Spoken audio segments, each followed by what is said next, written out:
Xitayda yüze çıkan COVID-19 diyen koronavirusu Antarktida'dan başka ähli materiklerde ve 80'den gowrak ýurda ýaýrady.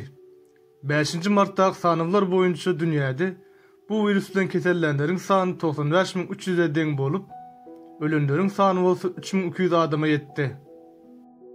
Xitaydan sonra bu virusun iň köp ýaýran ýerleri Italiýa we Eýran bolup, bu döwletleriň okuw jaýlary, sport şäherleri wagtlaýynça durduruldy. Koronavirusyň ýüze çykmagy dünýä ýurtlarynyň bir näçesini ykdysat taýdan agyr günler başyna geçirdi. Italiýada kesellenleriň sany 3090 bolup, ölenleriň sany bolsa 107 adama ýetdi. Munuň bilen birlikde bütün okuwlar we universitetler mart aýynyň 15-ine çenli ýapyldy. Italiýada hökümet aýratynda film görkezýän ýerleri we teatrlary ýapdy. Hem de raýatlaryna el gysışmazlygy, ujoklaşmazlygy, adamlar bilen fizik taýdan ýakyn aralykda durmazlygy maslahat berdi. Italiýada geçiriljek futboluň A serisi oýunlarynda tomaşaçy bolmajakdygyna karar berdiler. Italiýadan sonra Eýranda da koronavirus sebäpli bütün okuwlar we universitetler ýapyldy. Eýran wekilleri bu ýagdaýyň 20 marta çenli dowam etjekdigini habar berdiler. Eýranyň saglyk ministrligi mart aýynyň 5-inde geçirilen sanawlara göre ýurdun içinde bu virus bilen kesellenleriň sany 3513 adama ýetendigini aýtdy. Koronavirusu Eýranda 31 welaýatynyň 30-ynda duş geldi. Ölenleriň arasynda Eýran häkimetlerinden biri hem bardyr. Döwlet işgäri Muhammed Mir Muhammedi ol Tehranda Bejerik alýan hastahanasynda 2 martda aradan çykdy.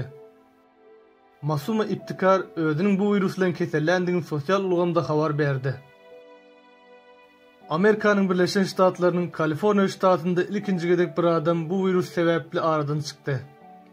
Amerikanyň Birleşen Ştatlarynda bu keselden ölenleriň sany 11 ýetdi.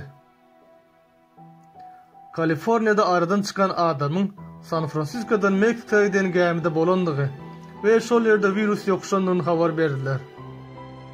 Xitayda koronavirusu 4 martda sanawlara göre kesellenleriň sany 80.409.000, ölenleriň sany bolsa 3012 adama ýetdi. Bundan başga da COVID-19 virusu Günorta Koreýa we Ýaponiýa ýaly ýurtlarda hem ýaýrady.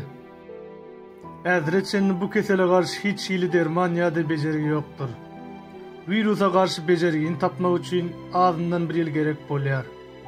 Elimizden gelýän ýeketek çykalga virus ýokuşan adamlar barlardan geçirip karantina ýerleşdirmekdir. Xitayly alymlar bu täze virusyň genetik koduny anykladylar. San Diego'daki Innovia adly laboratoriýada işleýän bilim insanlary virusa garşy aşı taýarlamak üçin täze görnüşli DNA teknologiýasyny kullanýarlar. Bu aşynyň adamlarda synagdan geçirilmesi tomuz aýlarynda başlajakdyr. Koronavirus şu wagt içinde 3200 adamın ölümüne sebep boldy.